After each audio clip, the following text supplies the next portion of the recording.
ہے کتنا دیندار گھرانہ ہوگا. بیٹا نبی، باپ نبی، دادا نبی، چاچا نبی، پردادا نبی اور بڑے جلیل القدر نبی ہیں. کتنا نبیوں کا گھرانہ کیسا ہوگا. ہم اگر تھوڑی دیر سوچ لیں ہمارا گھر کیسا ہے، سیدنا عبد القادر جیلانی کا گھر کیسا ہوگا، حضرت خواجہ معین الدین چشتی رحمۃ اللہ علیہ کا گھر کیسا ہوگا، بزرگوں کے گھر کیسے ہوں گے. تو ہم بزرگوں کے گھروں کی دینداری سوچ سکتے ہیں، نبیوں کے گھر کی دینداری کا کیا عالم ہوگا. اس کے باوجود بھی حضرت یعقوب اپنی وفات پر یہ غم نہیں کر رہے ہیں، ما تأکلون من بعدی ما تشربون من بعدی، میرے بعد کیا کھاؤ گے، کیا پیو گے، کیا پہنو گے، کہاں رہو گے، کون سے مکان میں رہو گے، کیا پراپرٹی تقسیم کر لو گے. غم یہ ہے کہ میرے بعد تم کون سے دین پر زندہ رہو گے. سبق ملا، نبیوں کو اپنی اولاد کے ایمان کی فکر ہے، اور ہم چونکہ نبیوں کے دین سے ہٹے ہوئے ہیں، بلیوں کی اولاد بن چکے ہیں، تو اپنی نسل کے ایمان کی فکر نہیں. اپنے بچے کو دیندار بناؤ، اپنی بیٹی کو دیندار بناؤ. نبی پوچھ کے جا رہے ہیں، دعا مانگ کے جا رہے ہیں کہ اللہ مجھے اور میری اولاد کو گناہوں کفر سے بچا لے. بچوں کو نصیحت کر رہے ہیں کہ دین پر باقی رہنا. اس کے بعد آ جائیں تیسری مثال، حضرت یوسف علیہ السلام، جن کے نام پر اللہ نے یہ پوری سورت نازل کی اور اسے فرمایا احسن القصص. پورے قصوں میں بہترین قصہ ہم تمہیں سنائیں گے. نحن نقص علیک احسن القصص، ہم تمہیں بہترین قصہ سنائیں گے. جن کی زندگی اور ہسٹری پوری ایک جگہ پر اللہ نے اپنے نبی کو سنایا سورہ یوسف کے اندر. وہ حضرت یوسف علیہ السلام جو نبیوں کے خاندان سے ہیں، آخر عمر میں اللہ سے دعا کرتے ہیں. کیا دعا مانگتے ہیں؟ فاطر السماوات والارض، زمین آسمان کے پیدا کرنے والے اللہ، انت ولی فی الدنیا والآخرہ، دنیا میں بھی آخرت میں بھی آپ ہی میرا سہارا ہیں. آگے کی دعا کیا ہے؟ توفنی مسلما والحقنی بالصالحین، اے اللہ مجھے اسلام کی حالت میں موت دینا. کس کی دعا ہے؟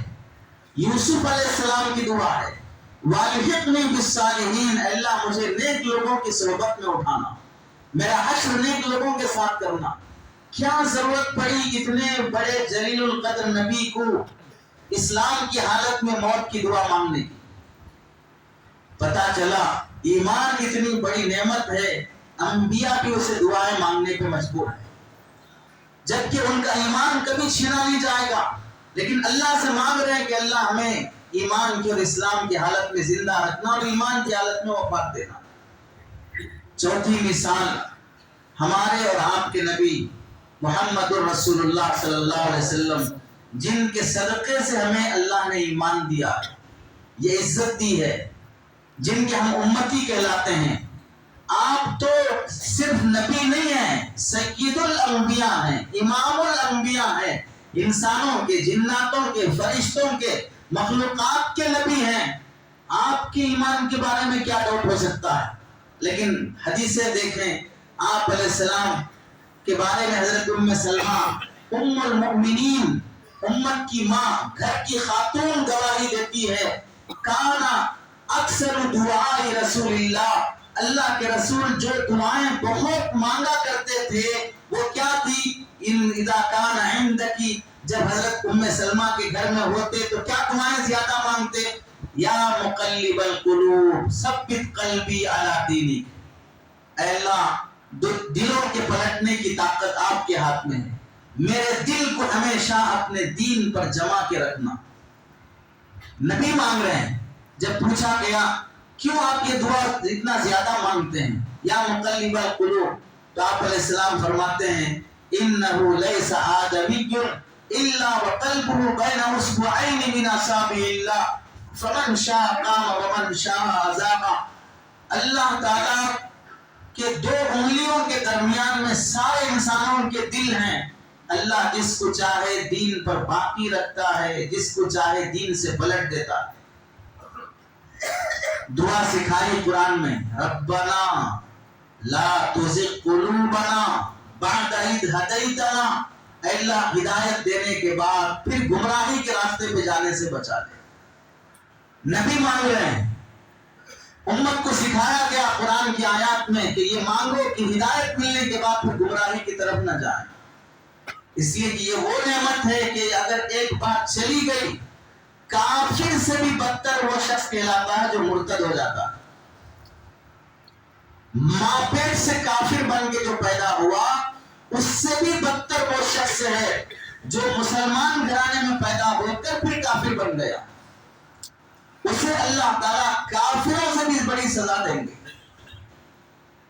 چنانچہ آپ دیکھیں دنیاوی لحاظ سے اس کی مثال علماء موجود ہیں، فقہی احکام کے ذریعے سے مثال سمجھیں۔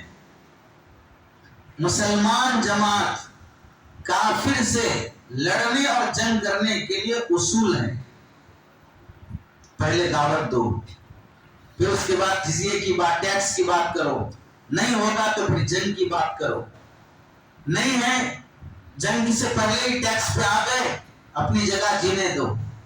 لیکن اسلامک کنٹری ہے، وہاں کوئی شخص مسلمان تھا پھر کسی وجہ سے کافر ہو گیا، 3 دن کا ٹائم دو، اس کے کیا ڈاؤٹس ہیں اسے سمجھاؤ، مان کر واپس آ گیا ٹھیک ہے، نہیں مانا تو پھر اسے سر عام فوراً قتل کر دو۔ آپ بتائیں، کافر کو چھوٹ ہے کہ ٹیکس دے کے تم رہ سکتے ہو، لیکن مرتد کو چھوٹ نہیں ہے، واپس آنا پڑے گا، نہیں آیا تو قتل کر دیا جائے گا۔ کیا معلوم ہوا کفر سے بھی بڑی سزا ہے آدمی اسلام میں آ کر پھر جانا، بخشا نہیں جائے گا، کیونکہ جس نعمت کو تم ٹھکرا کے جا رہے ہو، اس کے بعد اب تمہیں جینے کا حق باقی نہیں رہتا۔ وجہ یہ ہے کہ یہ دھرتی خدا کی ہے، اس کی دھرتی پر جی کر، اس کا کھا کر، اس کے باغی بن کے جینا چاہو گے تو پھر نیکسلائٹ کو جہاں دیکھو وہاں شوٹ کرنے کا آرڈر حکومتیں کیوں دیتی ہیں کہ ہماری کنٹری میں رہ کر ہمارے خلاف بغاوت کا تمہیں حق نہیں ہے۔ ملک کے خلاف بولا، حاکم کے خلاف بولا، پی ایم کے خلاف بولا تو پھر پکڑے جاتا ہے، تو خدا کے خلاف بولا تو پکڑا نہیں جائے گا، خالق کے خلاف بولا تو پکڑا نہیں جائے گا۔ تو ارتداد کفر سے بھی بڑی سزا ہے۔ اللہ کے نبی علیہ السلام کی دعاؤں میں ایک دعا ہے، اللہم انی اعوذ بک من الکفر والفقر وعذاب القبر۔ اندازہ کرے نبیوں کو کبھی قبر کا عذاب نہیں ہوتا، لیکن دعا کیا ہے، اے اللہ میں کفر سے پناہ چاہتا ہوں، فقیری اور غریبی سے پناہ چاہتا ہوں، قبر کے عذاب سے اللہ پناہ چاہتا ہوں۔ کیا معلوم ہوا یہ وہ اتنی بڑی چیزیں ہیں کہ اس سے پناہ مانگنا چاہیے۔ کفر سے اللہ کی پناہ مانگو، غریبی سے اللہ کی پناہ مانگو، اور قبر کے عذاب سے اللہ کی پناہ مانگو۔ وجہ یہ ہے کہ یہ چیزیں انسان کے لیے بڑی خطرناک ہیں۔ اس سے ہمیں اہمیت معلوم ہوتی ہے کہ اللہ کے نبی علیہ السلام نے جو تعلیمات دی ہے اس میں ایمان اتنی بڑی نعمت ہے کہ اس کی ہمیشہ حفاظت کی فکر ہونی چاہیے۔ اب آگے آئیں، ایمان کی فکر کے سلسلے میں انبیاء کا امت کو ڈرانا، یہ دیکھ کر صحابہ اکرام کی کیفیت کیا تھی؟ یہ تو نبیوں کی کیفیت تھی کہ اللہ سے ایمان کی حفاظت، ایمان پر موت، ایمان پر ثابت قدمی مانگ رہے ہیں۔ اس کے بعد صحابہ کی زندگیاں کیا ہیں؟ صحابہ اکرام، 2-3 مثالیں آپ پہلے بھی سنے ہیں۔ حضرت حنظلہ رضی اللہ تعالیٰ عنہ کی کیفیت بدل گئی، نبی کی مجلس میں ہیں تو الگ کیفیت، نبی کی مجلس سے باہر اٹھ کے چلے گئے تو الگ کیفیت، کیفیت بدل جانے پر کہہ رہے ہیں نافق حنظلہ، حنظلہ منافق ہو گیا، دل کی کیفیت بدل گئی۔ تو یہ ڈر کیوں ہو رہا ہے کہ نبی کے ساتھ ہے تو الگ حال ہے، نبی سے اڑ گئے تو الگ حال ہے، یہ حال بدل جانے کا ڈر ہو رہا ہے، تو اپنے کو منافق سمجھ کر نبی اسی کی مجلس میں آ کے سوال کر رہے ہیں کہ ہماری یہ کیفیت بدل رہی ہے۔ دوسری مثال حضرت عمر رضی اللہ تعالیٰ عنہ، حضرت حذیفہ ابن الیمان رضی اللہ تعالیٰ عنہ کو اللہ کے نبی علیہ السلام نے منافقوں کی فہرست بتائی کہ کون کون منافق ہیں. نبی کے رازدار صحابی. جب حضرت عمر رضی اللہ تعالیٰ عنہ کا دور آیا تو حضرت حذیفہ ابن الیمان سے جا کر یہ نہیں پوچھتے ہیں کہ تمہیں نبی نے منافقوں کی جو فہرست دی تھی وہ مجھے دو، میں امیر المؤمنین ہوں، میں دیکھنا چاہتا ہوں منافق کون کون ہیں.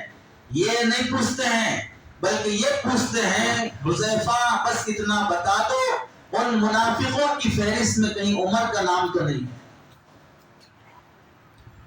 یہ عمر جلیل القدر صحابی جن کے بارے میں رسول اللہ یہ فرماتے ہیں لو کان بعدی نبی لکان عمر، میرے بعد نبی بننے کی کیپیسٹی کسی میں ہے تو عمر کے اندر ہے.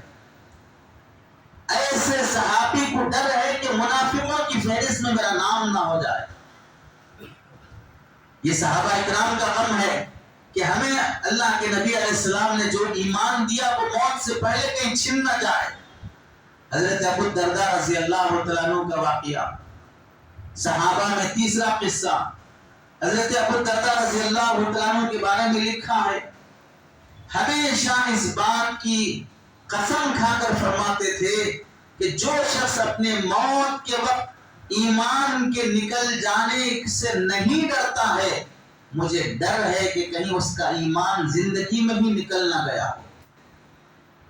موت پر ایمان نکل جانے کا ڈر جس کو نہیں ہے مجھے ڈر ہے کہ زندگی میں اس کا ایمان نکل نہ گیا. کیونکہ جس کو اپنے ایمان کی فکر نہیں پڑی ہے وہ زندگی میں بھی چلا جائے اسے ٹینشن نہیں ہوتا. موت پر ایمان کا ٹینشن نہیں ہے تو زندگی میں بھی وہ ٹینشن لینے والا نہیں ہوگا. ان کی گھر والی فرماتے ہیں اور دلیل میں یہ آیت پڑھتے تھے اَفَأَمِنُوا مَكْرَ اللَّهِ فَلَا يَأْمَنُ مَكْرَ اللَّهِ إِلَّا الْقَوْمُ الْخَاسِرُونَ.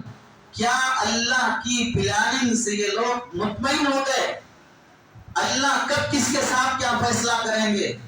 اللہ کی پلاننگ سے نہیں ڈرنا، مطمئن رہنا. یہ کون ہوتے ہیں؟ إِلَّا الْقَوْمُ الْخَاسِرُونَ.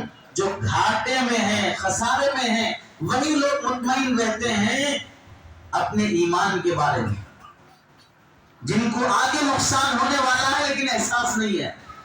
ان کی گھر والی حضرت ابو الدرداء رضی اللہ تعالیٰ عنہ کی گھر والی حضرت ام درداء رضی اللہ تعالیٰ عنہ کہتی ہیں جب بھی کسی مرنے والے کو دیکھتے کہ اچھی موت مرا ہے، شہادت کی موت مرا ہے، قرآن پڑھتے مرا ہے، نماز پڑھتے مرا ہے، تو حضرت ابو الدرداء فرماتے مبارک ہو تم کو، بہترین موت تم نے پائی ہے، کاش ہمیں بھی ایسی موت آتی. تو ان کی گھر والی پوچھتی کہ بھئی آپ تو صحابی ہیں، ہر اچھی موت کو دیکھ کر آپ یہ تمنا کیوں کرتے کہ میری موت بھی کاش ایسی ہوتی تو اچھا ہے.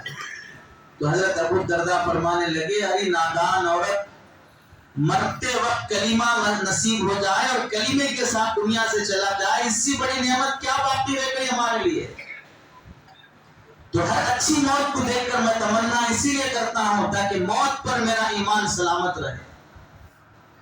آگے حضرت ابو الدرداء رضی اللہ تعالیٰ عنہ کا بھی واقعہ لکھا ہے. ایک تابعی ہیں فرماتے ہیں جبیر بن نفیر رحمت اللہ علیہ حضرت ابو الدرداء کے گھر گئے، مسجد کے اندر نماز پڑھ رہے تھے، تشہد کے لیے بیٹھے تو بیٹھ کر نماز کے آخر میں عربی میں دعائیں مانگ سکتے ہیں. تو حضرت ابو الدرداء دعا مانگ رہے ہیں اے اللہ میں تجھ سے نفاق سے پناہ مانگتا ہوں، کافر ہونے سے پناہ مانگتا ہوں. یہی دعا بار بار مانگتے رہے. تو انہوں نے پوچھا سلام پھیرنے کے بعد آپ صحابی رسول ہیں، آپ کیوں ڈر رہے ہیں منافق ہونے کے بارے میں؟ آپ منافق نہیں ہو سکتے، آپ کافر نہیں بنیں گے، آپ مطمئن رہیے. یہ تسلی دینے لگے، تابعی تسلی دے رہے ہیں صحابی کو. تو حضرت ابو الدرداء رضی اللہ تعالیٰ عنہ فرمانے لگے اللہ معاف فرمائے، اللہ حفاظت فرمائے. اور یہ دعا بار بار کہہ کر آگے حضرت ابو الدرداء نے فرمایا یاد رکھو جب فتنے اور آزمائش آتی ہیں اللہ کی طرف سے پکڑ ہوتی ہے تو انسان لمحے بھر میں دین سے پھر جاتا. اللہ کی طرف سے جب پکڑ آتی ہے، تم بول رہے ہو میں صحابی ہوں، لیکن جب وہاں سے پکڑ آئے گی نا تو پھر لمحے بھر میں انسان کا دل پھر جاتا ہے اور مسلمان سے کافر بن جاتا ہے. اس لیے میں اللہ سے پناہ چاہ رہا ہوں کہ اللہ مجھے نفاق سے بچا، کفر سے بچا. صحابہ کے بعد آ جائیں تابعین کا زمانہ، جنہوں نے صحابہ کو دیکھا ہے. صحابہ کے ایمان کی فکر یہ تھی. صحابہ کے بعد تابعین کے کیا کہتے ہیں؟ حضرت علامہ ابن قیم جوزی رحمت اللہ علیہ کہتے ہیں، بخدا ہم نے صحابہ کو جتنا ایمان کے بارے میں ڈرتے دیکھا ہے کہ کہیں موت پر ایمان نہ چھن جائے، ہم اپنے زمانے کے لوگوں کو ایمان کے بارے میں اتنا ہی بے خوف دیکھ رہے ہیں.